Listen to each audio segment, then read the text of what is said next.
Whispers Beyond the Door by Sara Hisham, Extended Cinematic Edition. Chapter 1: The Arrival. The first time I saw Ashbourne House, I thought it beautiful in a way only solitude can make something beautiful. Its blackened timber frames and ivy-choked walls seemed alive, breathing quietly in the fog that rolled across the forgotten village. I laughed to myself at the villagers' warnings. The house that breathes, they called it. I didn't believe them, not yet. I had come to this remote corner to escape, to grieve, to paint, to think. But the moment my key turned in the lock, the air inside struck me like a wave. It wasn't just cold. It was dense, charged with a weight I could feel pressing against my chest. Even the sound of my footsteps echoed strangely, stretching, twisting, like the house was mocking me. The hallways were lined with antiques and shadows, portraits of stern strangers, their eyes following me, and mirrors that bent my reflection into grotesque shapes. At the far end, a massive wooden door was painted shut. The landlord had told me it was just storage. He had smiled and left, but the smile didn't reach his eyes. That first night, sleep betrayed me.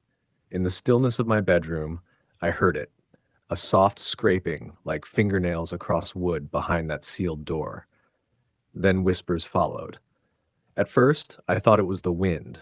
Then I realized they weren't outside. They were inside the walls, murmuring something I couldn't quite hear, shaping themselves into syllables that tickled the edge of my mind. I pressed my ear against the door, heart hammering. The whispers stopped immediately, as if startled. My rational mind screamed that it was just the wind, a trick of my imagination. But deep down, something screamed the truth.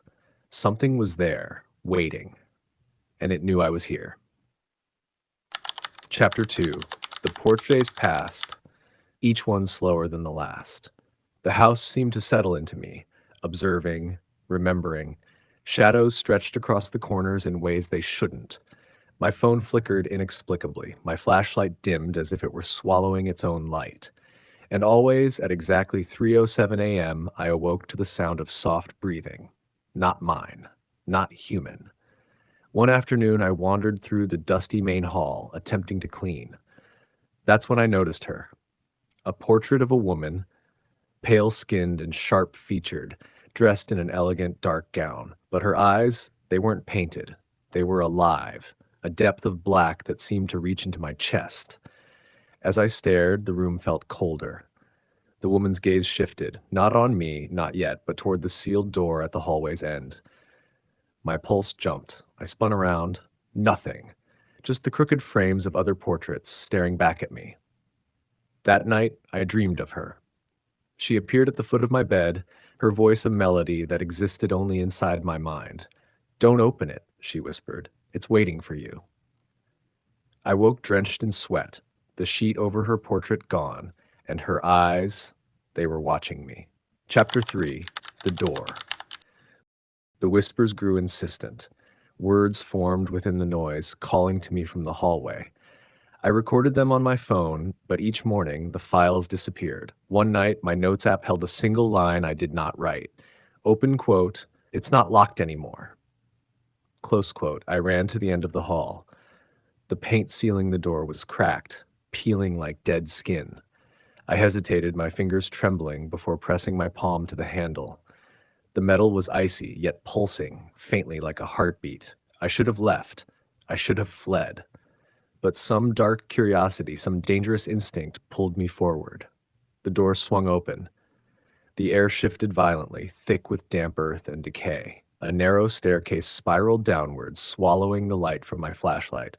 The walls were carved with names, hundreds of them, etched over one another, frantic and desperate. I descended, each step groaning under my weight. From below came the sound of crying, a child's voice, soft and pleading. "Help me. Please." The steps ended at another door, identical to the one upstairs. I opened it slowly. The crying ceased. In the center of the room sat a small cradle. I approached, heart hammering, and saw nothing but rags and bones, bleached white.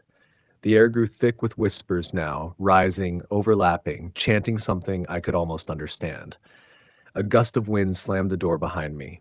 I was trapped. The whispers turned into screams. Chapter 4. The Truth. Morning came too slowly. I woke on my bedroom floor, my hands scraped and bloody, dirt under my fingernails. Sunlight streamed through the curtains. Perhaps it had all been a nightmare, but the dirt, the scratches, and the echo of those whispers told me otherwise. I ran to the hallway. The door was gone. Smooth wall now, seamless, as if it had never existed. I called the landlord, voice trembling. He was silent for long moments. "You weren't supposed to open it," he said finally. "They said if it's opened again." His words hung in the line. "Get out," he urged. "Now." But it was too late. That night, as I packed, I caught movement in the mirror. The woman from the portrait stood behind me in the reflection. Her mouth moved silently, eyes hollow. I turned. Nothing. I looked again. The mirror no longer reflected me. It reflected the hallway, and the door had returned. It creaked open. From the darkness poured whispers, dozens, overlapping, desperate. I dropped the mirror. It shattered into countless shards. And then I heard it. My own voice, soft, trembling, calling from behind the door. Open quote, "Don't leave me here." Close quote. The house does not trap ghosts. It replaces them. And tonight, someone new will arrive. The end.